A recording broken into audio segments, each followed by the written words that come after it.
Bagaimana kita bisa percaya bahwa Sunan Ampel atau Raden Rahmat hidup pada abad ke-15 atau di era kerajaan Majapahit yang dipimpin oleh Brawijaya V?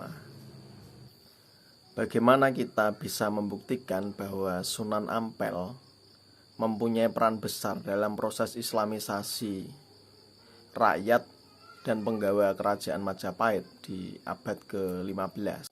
Bagaimana kita bisa mengetahui pola hubungan atau relasi kekerabatan atau kekeluargaan antara Sunan Ampel dengan Raja Majapahit?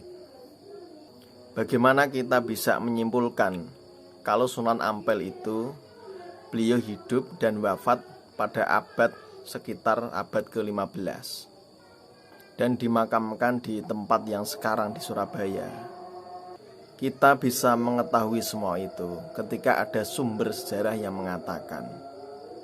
Dan salah satu sumber sejarah penting untuk merekonstruksi sejarah Sunan Ampel sekarang sudah tidak terlihat lagi. Cobalah berkunjung atau berziarah ke makam Sunan Ampel sekarang.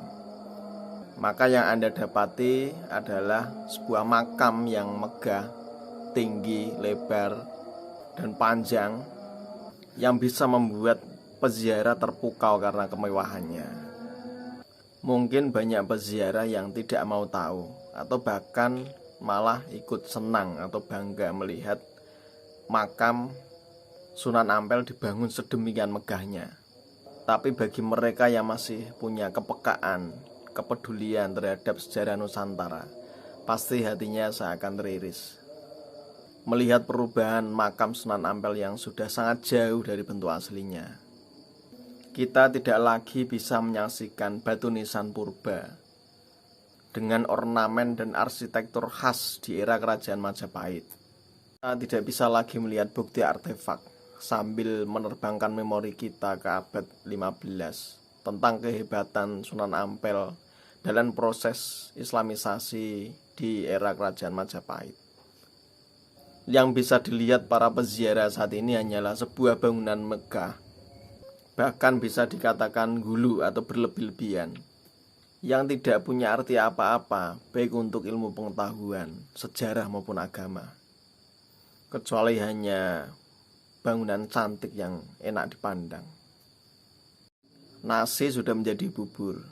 Kita sangat menyayangkan pemugaran makam Sunan Ampel yang telah menghilangkan situs Wali Songo tertua di Jawa Timur.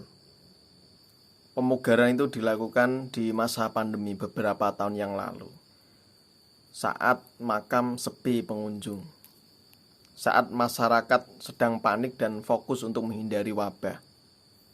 Dan nyatanya tidak ada dinamika saat itu ketika proses pembangunan atau pemugaran makam Sunan Ampel dilakukan. Tahu-tahu kita sudah melihat makam Sunan Ampel sudah berubah.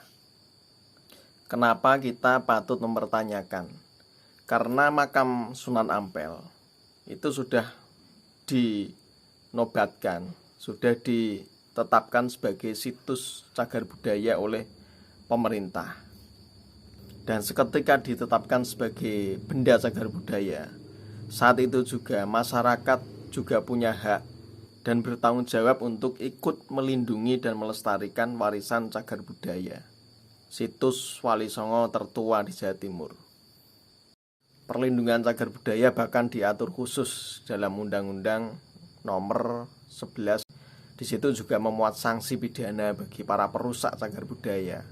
Ancamannya tidak main-main, tidak tanggung-tanggung, maksimal 15 tahun penjara bagi mereka yang sengaja merusak cagar budaya.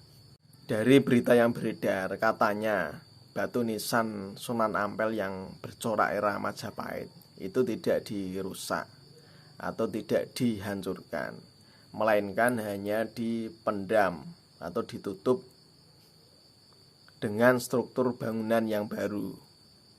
Mungkin ini untuk mengakali agar mereka ini tidak disalahkan secara hukum. Tapi apa bedanya memendam, mengubur situs, menutupnya sehingga tidak tampak lagi dengan merusak? Toh sama-sama menghilangkan jejak sejarah. Ya apa gunanya situs itu ada jika tidak bisa lagi dilihat dan ditutup rapat dengan bangunan yang baru.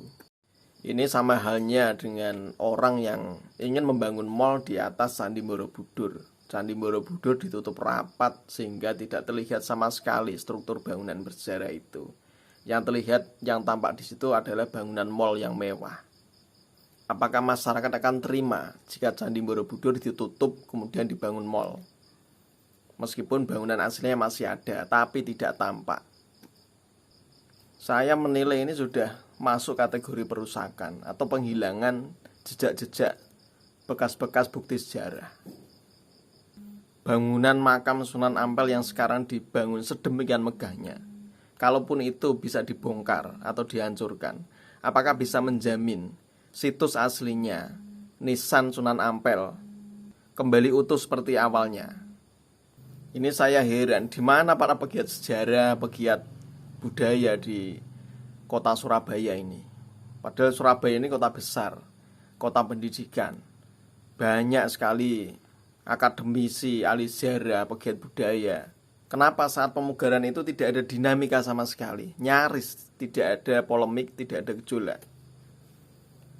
Apakah saat memugar makam, situs makam Sunan Ampel itu sudah melalui kajian dulu? Sudah berkoordinasi dengan Balai Cagar Budaya, dengan ahli sejarah, dan dipublikasikan ke masyarakat.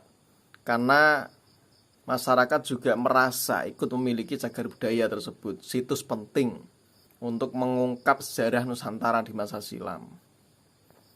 Apa mereka tidak takut kualat memendam kuburan makam Sunan Ampel, situs warisan budaya, warisan sejarah, dengan bangunan modern yang mewah, yang justru itu berpotensi bisa membuat para peziarah bersikap berlebihan terhadap makam Sunan Ampel. Bangunan setinggi dan sebesar itu sudah terlalu berlebihan untuk ukuran makam seorang wali. Sangat berlebihan. Bahkan orang berziarah di depan makam Sunan Ampel sekarang pun harus mendongak karena tingginya makam itu, seperti menghadap berhala atau sembahan. Pengungkapan sejarah itu butuh sumber, butuh bukti. Baik itu bukti lisan, sumber tertulis, maupun sumber benda atau artefak. Sumber lisan dan sumber tertulis kurang kuat jika tidak didukung dengan sumber artefak atau sumber benda. Nah, bagaimana jika bukti-bukti sejarah ini hilang? Kita diberi cerita bagaimana perjuangan sejarah Sunan Ampel dalam melakukan proses islamisasi dan hubungan relasinya dengan kerajaan Majapahit. Buktinya mana? Bagaimana membuktikannya? Artefaknya nggak ada. Generasi mendatang, ketika mereka diberi cerita tentang perjuangan Sunan Ampel dan relasinya, hubungannya dengan kerajaan Majapahit, apa mereka percaya jika nggak ada buktinya? Mereka tidak bisa melihat buktinya. Mereka juga tidak bisa menelitinya, karena sudah tidak ada lagi sumber otoritatif untuk merekonstruksi sejarah Sunan Ampel. Ini membuka peluang bagi oknum-oknum yang tidak bertanggung jawab untuk membelokkan sejarah Sunan Ampel. Jadi bukti lama dihilangkan, bukti baru bisa dibuat. Bukti sejarah bisa direkayasa. Bagi orang yang ahli membelokkan sejarah, itu bukan hal yang susah. Jika tidak ada lagi yang peduli terhadap benda-benda peninggalan sejarah, situs cagar budaya, maka bukti-bukti sumber-sumber sejarah itu akan lebih mudah dilenyapkan dan sumber-sumber sejarah baru diciptakan. Sejarah Nusantara dibelokkan dan kita akan menerima kenyataan generasi mendatang identitas mereka sudah berubah dan Nusantara akan lebih mudah dijajah. Jadi penting pelurusan sejarah itu bukan hanya meluruskan sejarah-sejarah lisan maupun tulisan yang juga berpotensi di otak-atik. Sumber-sumber otoritatif sejarah berupa benda atau cagar budaya itu juga perlu dirawat dan dijaga agar tidak rusak atau sengaja dilenyapkan, sengaja dirusak, karena kita tidak bisa memperbarui lagi cagar budaya. Kita hanya bisa melestarikan dan mencegahnya dari kerusakan atau mengamankannya dari praktek pencurian. Soal pemugaran makam Sunan Ampel ini harus dievaluasi ulang. Kalau ada terbukti ada pelanggaran sesuai dengan undang-undang tentang cagar budaya, maka makam itu harus dikembalikan seperti sedia kala demi pelestarian situs makam Sunan Ampel, situs Wali Songo tertua di Jawa Timur, demi ilmu pengetahuan, demi sejarah dan demi agama. Bukan demi kepentingan-kepentingan lain yang bersifat duniawi atau kapitalistik.